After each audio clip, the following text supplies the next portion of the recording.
Dan kita masuk kepada takbiratul ihram, yang mana ia adalah rukun di dalam solat. Setelah niat, kemudian kita menghadap kiblat, kita takbiratul ihram, kita mengucapkan Allahu Akbar.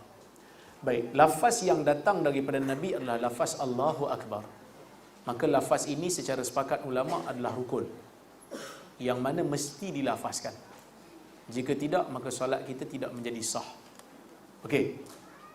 Manakala lafaz lain tidak sah kecuali di sisi Abu Hanifah. Tetapi pendapat yang sahih hanya lafaz ini saja yang sah. Cuma Imam Syafi'i dia kata kalau tambah alif lam dekat akbar tu Allahul Akbar sah.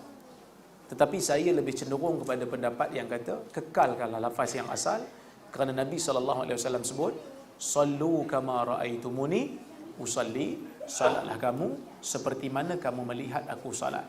Maka Nabi tidak pernah mengucapkan lafaz yang lain selain daripada lafaz Allahu Akbar. Maka kita ucapkan Allahu Akbar. Kemudian mengangkat tangan waktu takbiratul ihram. Ni banyak orang salah faham. Jangan campurkan di antara dua benda. Takbir itu bukan angkat tangan. Takbir itu sebutan Allahu Akbar. Manakala mengangkat tangan waktu takbir itu satu yang berbeza. Kadang-kadang kita dok fokus angkat tangan, kita tak sebut Allahu Akbar, maka tak sah salat. Yang paling utama yang menjadi rukun itu adalah sebutan Allahu Akbar. Manakala mengangkat tangan waktu takbiratul ihram itu adalah sunnah di sisi majoriti ulama, minoriti je kata wajib, iaitu Auza'i dan Humaidi. Manakala majoriti kata angkat takbir itu hanya sunnah. Yang wajib, yang menjadi rukun hanya sebutan Allahu Akbar. Jadi katalah orang ni masuk salat Allahu Akbar, dia tak angkat tangan, maka salatnya tetap sah di sisi majoriti ulama. Tapi kalau dia angkat tangan, dia tak sebut Allahu Akbar, sekadar angkat tangan aja, dia ingat angkat tangan itulah takbir, maka salatnya tidak sah. Sepakat ulama. Baik, aras mengangkat tangan. Tara mana nak angkat tangan ni? Kan ada seorang ustaz tu dia ceramah, dia kata kalau solat tu dah macam Batman aja, confirm Wahabi. Macam mana Batman? Dia kata angkat tangan macam tu. Sebenarnya jangan duk kata sangat orang Batman, takut kita tu Robin. Kadang-kadang ustaz-ustaz kita ni pun bahasa mulut terlalu lancang.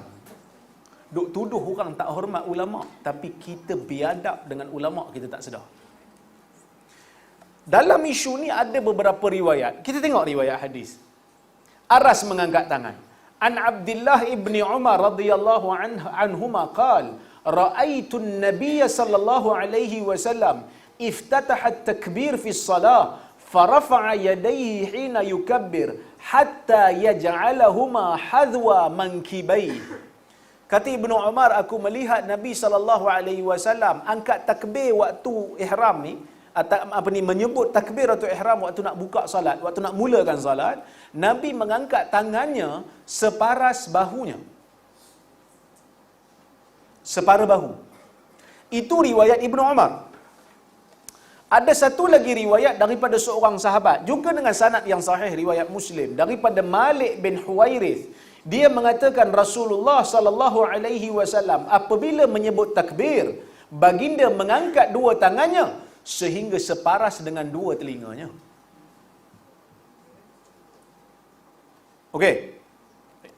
Riwayat yang ketiga daripada Abdul Jabbar bin Wa'il daripada ayahnya. Ayahnya melihat Nabi sallallahu alaihi wasallam menyebut takbir sambil mengangkat dua tangannya sehingga dua ibu jari tangannya menyamai cuping dua telinganya. Riwayat Ahmad dengan sanad yang sahih. So ada berapa riwayat dalam masalah ni?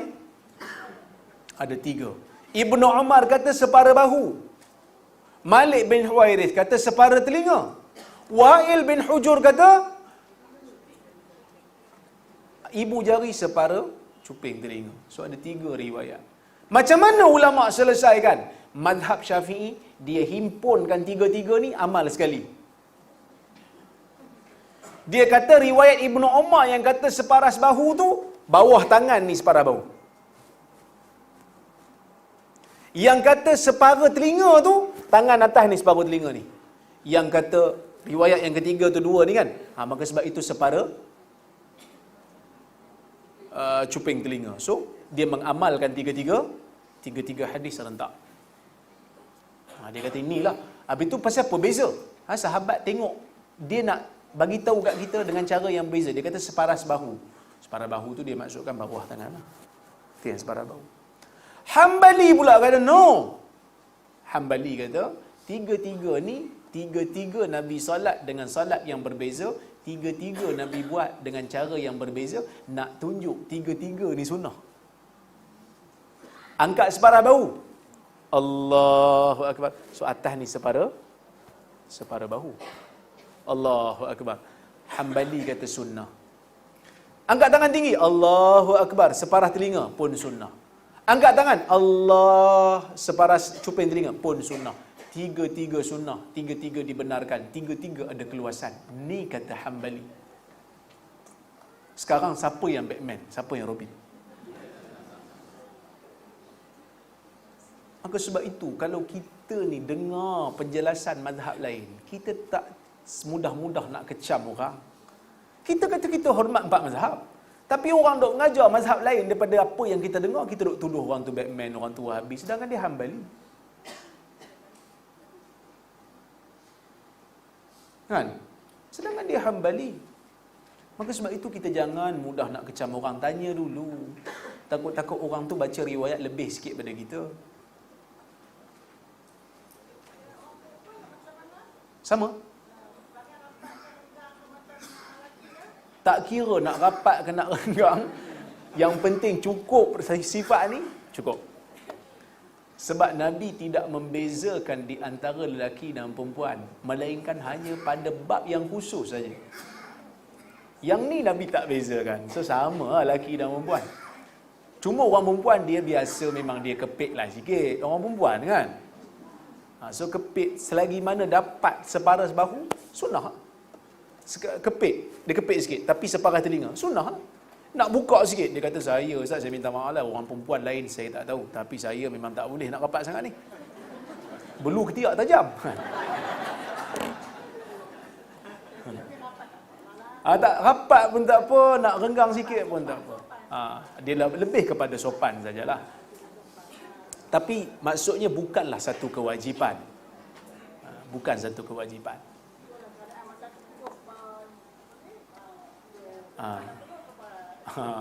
Tak ada masalah. Yang penting buat macam sifat Nabi buat ni. Maka kita dapat pahala sunnah. Okey? Baik. Hadis merenggangkan jari. Hadis renggangkan jari waktu angkat takbir, hadis yang dhaif. Walaupun Tirmizi kata hasan, tapi Abu Hatim mendhaifkan dan saya cenderung kata dhaif. Habis tu nak angkat takbir macam Ustaz, nak renggang jari ke, nak rapat jari ke, terpulang. Terpulang. Nak renggang boleh, nak rapat boleh, sekadar yang kita selesa, kerana bab ni tidak ada hadis yang sahih. Okey. Mengadapkan jari ke arah kiblat ia sahih daripada perbuatan Ibnu Umar, adapun hadis marfu' tidak sahih. Maksudnya ke arah kiblat sikit. Macam tu. Sikit ke arah kiblat ataupun macam ni. Okey? Maksudnya ke arah kiblat. Kalau ke bawah sikit macam mana? Macam tu. Ibnu Umar dia mengarahkan jarinya dan tangannya ke arah kiblat. Okey? Baik. Kemudian kita pergi berdiri. So kita buka lah. Kita buka. Baik. Berdiri. Ia rukun dalam solat bagi yang mampu. Solat fardu lah. Bagi solat fardu, berdiri ni rukun bagi yang mampu. Solat sunat, berdiri tak rukun. Berdiri hanya sunat. So kalau orang solat sunat, dia boleh solat duduk. Tapi kalau solat fardu, dia kena berdiri kalau dia mampu berdiri. Okey, bagi yang tak mampu boleh duduk atau